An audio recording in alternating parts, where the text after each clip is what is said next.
Spyro and Crash are doing something they've never done before. They're switching worlds to take down evil.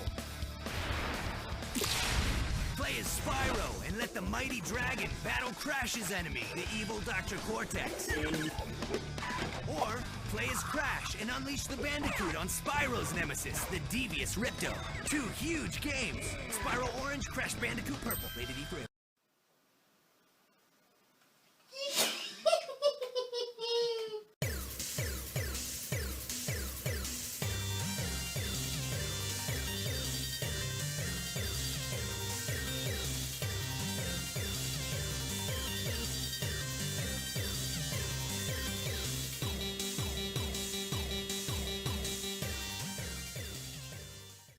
Man, that commercial gave me all of the hype. 2 of my childhood favorite game series were crossing over. I had to get it. And my parents noticed this, so they both got me a copy of Crash Purple. It wasn't a total loss seeing my little sister was a big fan of GBA multiplayer back in the day, so we had our good fill of the multiplayer. I can't do that anymore unless I get an emulator with the net play that works. But I would rather play Nitro Kart. Seeing how I have more experience with Crash Purple, let's start with that. The story of this game is that Cortex teams up with Ripto to take over the world, and they make monsters that look like Crash and no comment. Eventually, the 2 heroes face off and realize they should be working together to save the day, and they do just that. Gameplay-wise, Crash Purple's hub worlds play like the other 2 GBA games. The real deal of this is it's a minigame collection. Hooray. It's a very hit or a miss. We'll cover all the games. The polar levels make a return, only instead of a really terrible chase sequence, we get a side-scroller animal riding level, and it's fun. Better than this garbage. This one is my personal favorite. Shooting a bazooka at sheep. That's amazing. I could do this all day.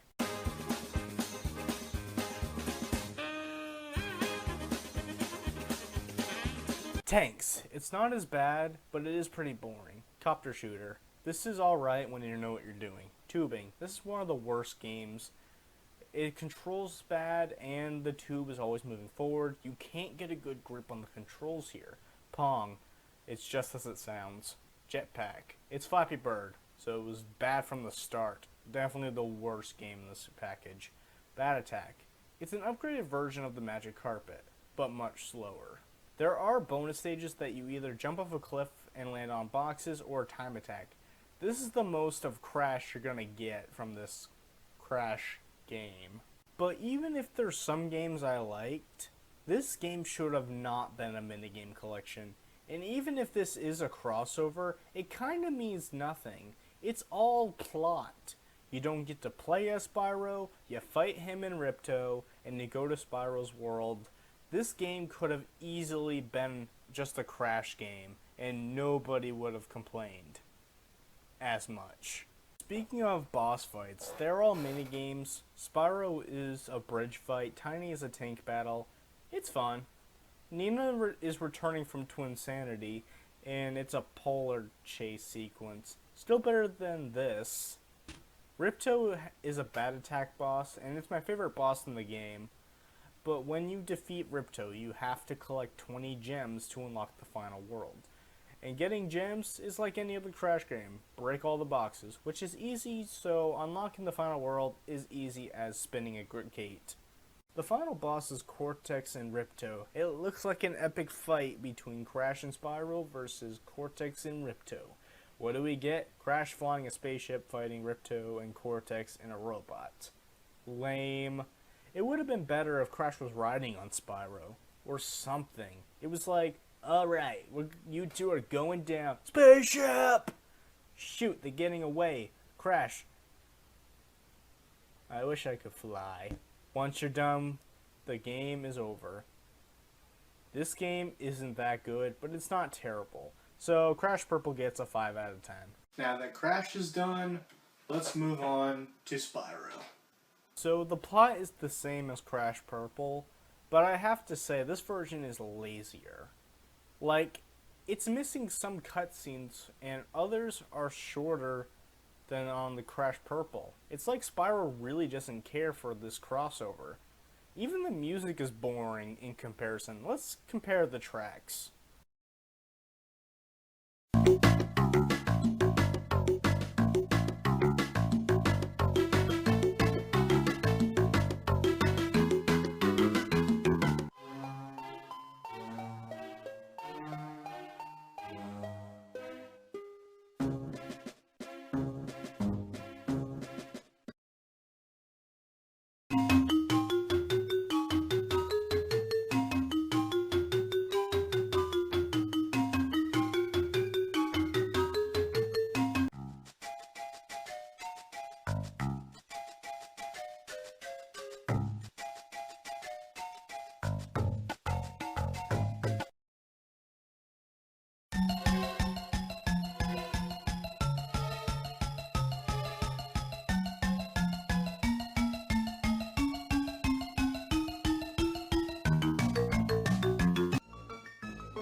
Which is better? But the gameplay is a 2D platformer in the hub worlds and a minigame collection elsewhere.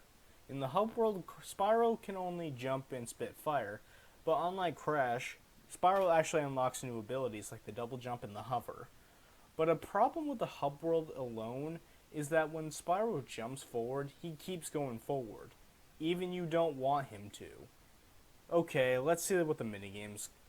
They got, let's see, a side-scroller tank game. Okay, it's pretty boring, all things considered. Next, we got a vertical scroller. Oh, come on. It's the same game, only flipped vertically. Oh, well. We also got... Are you fucking kidding me? It's the same game, only Spyro's in a spaceship.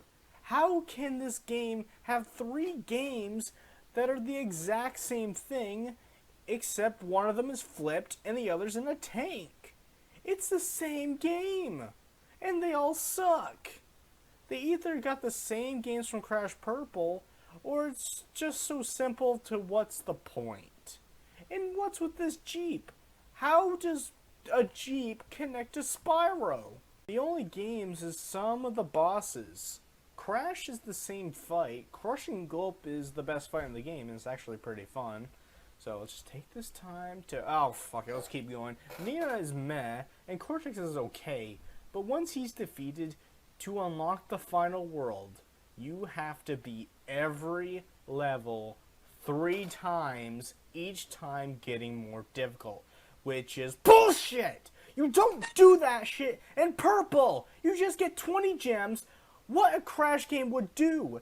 This is not a Spyro game. Spyro isn't a side-scroller. Spyro isn't a shitty minigame collection. Spyro doesn't drive a Jeep. Spyro doesn't play the same level 3 fucking times to unlock the final world. Spyro Orange gets a 2 out of 10. This game is terrible. Do not play this game. If you want a good Crash and Spyro game, get Skylanders. You'll have more fun than this crap. Well, that was something.